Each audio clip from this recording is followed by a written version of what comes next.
Assalamualaikum warahmatullahi wabarakatuh.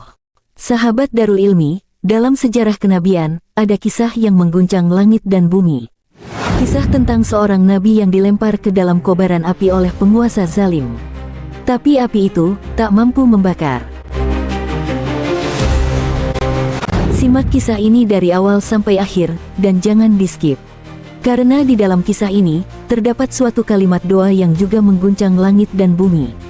Bahkan mengguncang arsy. Dan yang lebih penting, kalimat doa itu sangat berguna bagi kita semua. Kita awali kisah ini dengan menelusuri jejak langkah seorang nabi yang kokoh dalam tauhid. Ibrahim alaihissalam. Di hadapan Raja Namrud, sang penentang Allah yang sombong dan angkuh, Nabi Ibrahim tampil dengan hujah kebenaran, kisah penuh keteguhan, keimanan, dan mukjizat. Nabi Ibrahim alaihissalam hidup di tengah masyarakat penyembah berhala. Bahkan ayahnya sendiri, Azar, adalah pembuat patung. Namun sejak kecil, akal sehat dan fitrah suci dalam diri Ibrahim menolak untuk tunduk kepada benda mati. Ia mencari kebenaran, merenung tentang langit, bulan, matahari, dan akhirnya berseru, Qala inni wajjahtu wajhiya lillazi fatoros samawati wal ardo hanifau wa ma'ana minal musyrikin. Sesungguhnya aku menghadapkan wajahku kepada Tuhan yang menciptakan langit dan bumi dengan penuh keikhlasan, dan aku bukanlah termasuk orang-orang musyrik. Quran Surat Al-An'am ayat 79. Ibrahim kemudian berdakwah secara terang-terangan. Ia mengajak kaumnya meninggalkan penyembahan berhala. Namun mereka justru mengejeknya. Pada suatu hari raya, saat seluruh penduduk keluar dari kota, Ibrahim masuk ke kuil berhala dan menghancurkan semuanya, kecuali satu, yang paling besar, lalu menggantungkan kapaknya di leher berhala itu. Ketika mereka kembali, gemparlah penduduk. Mereka bertanya, siapa yang melakukan ini pada Tuhan-Tuhan kami? Maka Ibrahim menjawab dengan tenang, Bal fa'alahu kabiruhum haza. Fas'aluhum ingkanu yuntikun. Sebenarnya berhala besar itu yang melakukannya. Tanyakan saja kepada mereka jika mereka bisa berbicara. Quran Surat Al-Anbiya ayat 63. Kaum itu pun terdiam, tapi karena kezaliman dan kesombongan, mereka tetap enggan beriman. Maka mereka berkata, Qalu harrikuhu wansuruhu a'alihatikum in kuntum fa'ilin. Bakar saja dia dan bela Tuhan-Tuhan kalian, jika kalian memang ingin berbuat. Quran Surat Al-Anbiya ayat 68. Raja yang berkuasa saat itu adalah Namrud bin Kanan, penguasa zalim yang mengklaim dirinya sebagai Tuhan. Dalam tafsir Ibnu Katsir dijelaskan, Namrud merasa keberadaannya terancam oleh seruan Tauhid Ibrahim. Maka ia perintahkan rakyatnya membuat api terbesar yang pernah dinyalakan. Api itu dinyalakan selama berhari-hari, sampai burung pun tak sanggup terbang di atasnya karena panasnya. Mereka pun menggunakan manjanik, alat pelontar raksasa, untuk melemparkan Ibrahim ke dalam api dari kejauhan. Tapi pada saat itulah, Allah mengeluarkan perintah kepada api.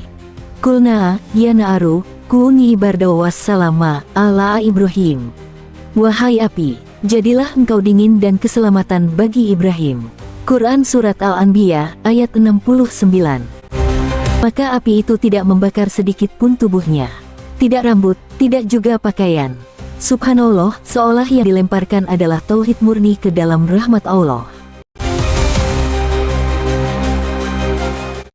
Imam Al-Qurtubi menjelaskan bahwa kata salama berarti tidak hanya api menjadi dingin, tapi juga tidak membahayakan sedikit pun. Sebab jika hanya dingin, bisa jadi membeku dan menyiksa. Maka Allah tambahkan, dan keselamatan. Ibnu Abbas berkata, tidak ada sesuatu pun di bumi yang tidak memadamkan api yang sedang membakar Ibrahim, kecuali ia diperintahkan oleh Allah. Sahabat Nabi, Ka'ab al-Ahbar, menyebut bahwa saat Ibrahim berada di dalam api, beliau duduk tenang seperti berada di taman yang sejuk. Menurut riwayat dalam Musnad Ahmad, Rasulullah bersabda, Kana akhiru qauli Ibrahima hina alqiya fin nari hasbunallah wa ni'mal wakil. Kalimat terakhir yang diucapkan Ibrahim saat dilempar ke api adalah Hasbunallah, wa ni'mal wakil, yang artinya, cukuplah Allah bagiku, dan Dia sebaik-baik pelindung. Hadis riwayat Ahmad. Kalimat ini pula yang diucapkan oleh Rasulullah setelah ribuan tahun, yaitu saat menghadapi musuh dalam perang Uhud. Kalimat ini bukan hanya doa, tapi manifestasi tauhid dan tawakal yang sempurna. Kisah ini bukan sekadar sejarah. Ia adalah cermin kekuatan iman, bahwa ketika seseorang berserah diri sepenuhnya kepada Allah, maka bahaya sebesar apapun menjadi tidak berdaya.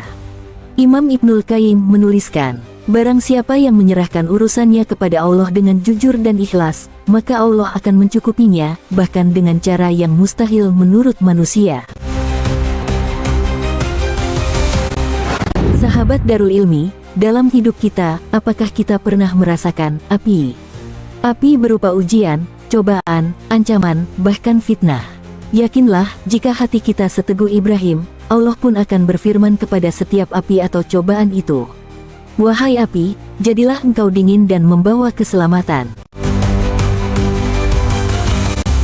Sahabat DC, semoga kisah ini menyalakan cahaya iman dalam hati kita, agar kita tetap kokoh di jalan tauhid, seteguh Nabi Ibrahim, dan tak goyah meski dunia menyulut api. Bila Nabi Ibrahim selamat dari api, dan Nabi Muhammad selamat dari musuhnya, maka yakinlah Allah pun mampu menyelamatkanmu, dengan caranya yang paling indah. Hasbunallah wa ni'mal wakil, nikmal maula wa nikman nasir. Wassalamualaikum warahmatullahi wabarakatuh.